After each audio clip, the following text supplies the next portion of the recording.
Beware. Of whom? Of all. They shall come day and night to see the wonder that is born into the world, and when they see, they shall lust. For dragons are fire made flesh, and fire is power.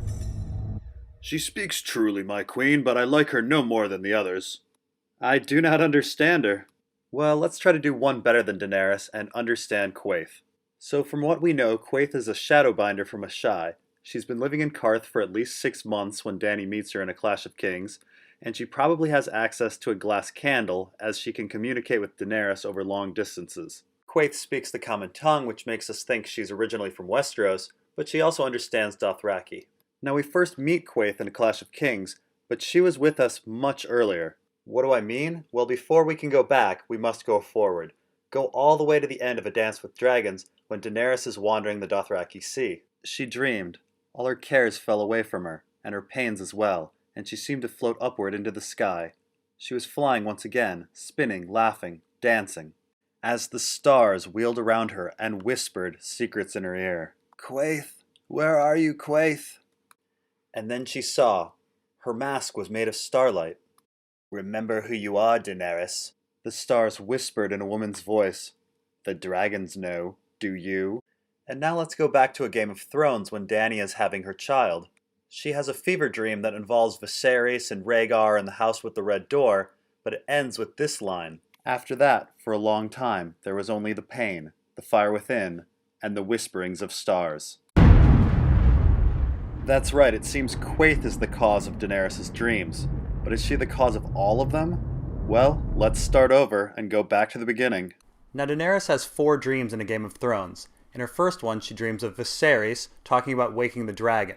She's running away from him, and then there's some vaginal blood, and then a dragon shows up. What follows this dream is Daenerys' wedding, where she weirdly loses fear. All of a sudden, she can improbably ride silver like an expert, and she and Drogo head to the stream and have sex under a starry night. Daenerys' second dream involves the dragon, the vaginal blood, and a relieving of pain. Dany's riding pains go away, and she weirdly stands up to Viserys. It seemed like some strange dream that she had dreamed. "I woke the dragon, didn't I?" "Rhaegar was the last dragon." Daenerys later stands up to Viserys again, has her third dream about home, and then the whole incident is followed up with Viserys' crowning. Daenerys watches her brother die a horrible death before her eyes, but is curiously calm. Which brings us to the fourth dream, which seems to be from Quaithe. It involves Viserys talking about waking the dragon, it involves blood, it involves having sex with Drogo under stars. It has Jorah talking about the last dragon, it has Viserys getting crowned, it has Daenerys running towards the house with the red door, it has the dragon. All in all, it's the full package.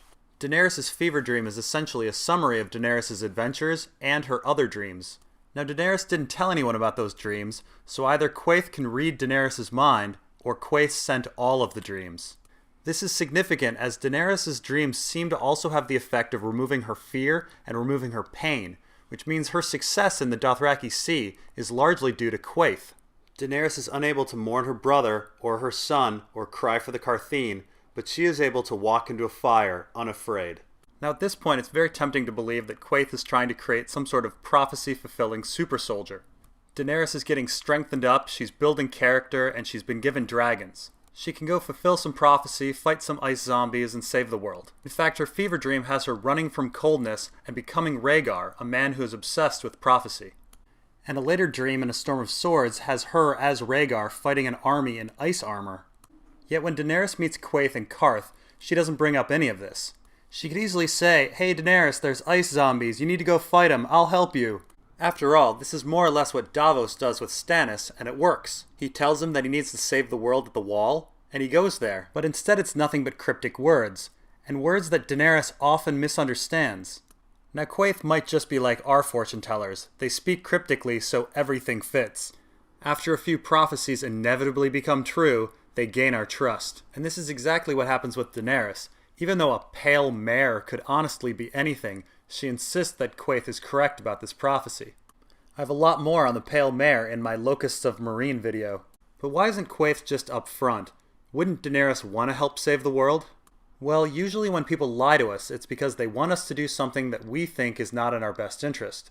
Saving the world is definitely in Dany's best interest, so it's not that.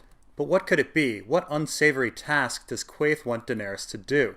Well, Quaithe is from Asshai, and if she believes Dany is Azor Ahai, as many others do, there is one very unsavory task to complete. The murder of her lover. In fact, once Dany gets to Slaver's Bay, nearly all of her dreams are either about sex, her lover, or her lover dying. She dreams of sex with a faceless man and gets so horny that she has sex with Irri. She has a couple of sex dreams about Daario and nearly has sex with Xaro. She has a dream about Daario dying and another dream about having sex with a dead Hisdar. And while she still dreams of the house with the red door, there's definitely a shift away from dragons towards husbands. But how can making Daenerys horny make her kill her lover? Well, horniness is just step one. That gets her into the relationship. Step two would be mistrust and paranoia. Well, Quaithe tells Daenerys not to trust anyone, and sure enough, later on Daenerys starts to mistrust both Daario and Hisdar. Now who knows, maybe they actually will betray Daenerys, but neither one of them has done anything at this point to deserve such suspicion. Daenerys' mistrust of Daario and Hisdar is purely prophecy and dream related. So are Quaithe's words just meaningless gibberish meant to make Daenerys paranoid and kill a lover? Well, I do think that's the lion's share of it, but I do think there's actually meaning to what she's saying anyway, but it's largely irrelevant as Daenerys doesn't understand it. Nonetheless, let's go over it.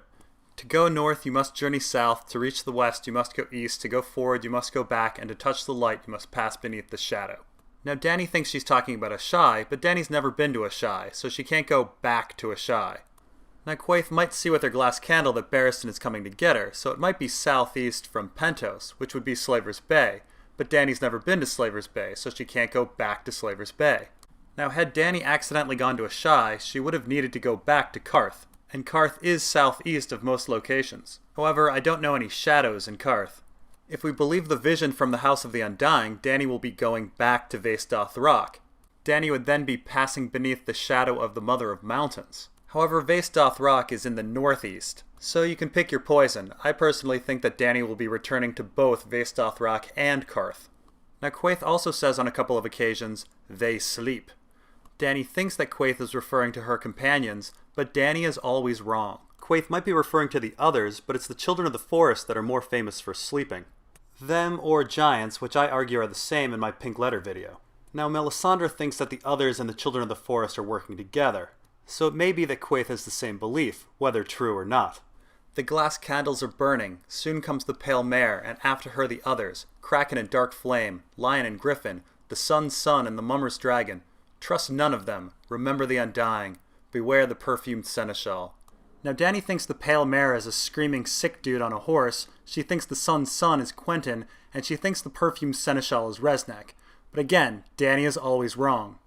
Now, Quaithe says to remember the Undying, so let's go back and review their prophecies. Actually, not all of them are prophecies, some of them are just memories. We have Viserys dying, Rhaegar dying, Dany's miscarriage, the house with the red door, Mirima's door dying, and the wine cellar dying. The actual visions of the future include a lord with copper skin that sounds like Rhaego or Dany's sudden star's son. There's also a cloth dragon on poles, which Dany calls a mummer's dragon. There's a corpse on a ship with a grey smile, which sounds like a grey joy or a kraken. And there's a white lion running through grass, or a lion. Now, a couple don't fit so well. A great stone beast might be a griffin, we're not sure. And the red sword and the blue-eyed king sound like Stannis. Is his sword or his god a dark flame? Maybe. Now, Dany thinks that the slaves yelling mother is after her victory at Yunkai. But Dany is always wrong. The House of the Undying vision has these slaves clinging to her, needing her, not in celebration. Thousands of slaves needing her yelling mother would be the Astapori refugees outside of the walls of Meereen. Although these refugees are healthy enough to make it all the way to Meereen, they start dying of dysentery once Dany puts them into a camp. Essentially, Dany caused the pale mare of Meereen. So it seems when Quaithe is talking to Dany, she's talking about House of the Undying visions. Soon comes the pale mare, or the refugees yelling mother. And don't trust these other visions. They're either not happening or not desirable. After all, we kind of know that the Rhaego vision is a false prophecy. It's not happening. So the only visions we have left is the one of Vaes Doth Rock, which seems to relate to going back and passing beneath the shadow. And there's the vision of the sweet-smelling blue flower in the wall of ice, which seems to relate to the sleeping and the battle with the others, and perhaps the perfumed seneschal. But if you squint hard enough, almost anything can be read into prophecy. So let's move on. So, who is Quaithe? Well, because she speaks the common tongue, it seems like she's from Westeros, and there's a couple leading theories. One is that she's Shira Seastar. Shira was both the lover of Bittersteel and Bloodraven. This rivalry for Shira fueled the Blackfyre Rebellion, with Bloodraven for the Targaryens and Bittersteel for the Blackfyres. Bittersteel was a bracken, while Bloodraven was a blackwood. Bloodraven is now connected to weirwood trees, while Bittersteel's skull leads the Golden Company. Perhaps Shira is trying to find balance between the two and make up for her past turmoil. However, I think it's a lot more likely and a lot more fun if Quaithe is Ashara Dayne. Like Quaithe, House Dayne is associated with stars. They're seated at Starfall, and Gerald Dayne is described as being in Starlight on a couple of occasions. But there are also dozens upon dozens of references to the stars coming out and the stars looking down on people in A Ice and Fire, and it would be a lot more interesting if this were Ashara Dayne looking down on people. For example, take this scene from A Game of Thrones. Catelyn says, "Brandon is dead, and the cup has passed, and you must drink from it, like it or not." Ned turned away from her, back to the night. He stood staring out in the darkness, watching the moon, and the stars perhaps. Now we're not sure what happened between Brandon and Ned and Ashara Dayne, but it would be a lot more interesting to think that Ashara is watching Ned at this moment. And if Ned asked Ashara Dayne to watch over Dany, as I've theorized in past videos, then as Quaithe, she sort of is. Yet Ned would see it as a broken promise because he doesn't know about Ashara's role as Quaithe. And it would explain why Quaithe knows who Daenerys is when Daenerys doesn't even know who she is. She's been watching her whole life, before Daenerys can even remember. And if Dany is the daughter of Rhaegar, it would explain why Quaithe is trying to get Dany to remember who she is, and why she's been sending her fever dreams of her as Rhaegar.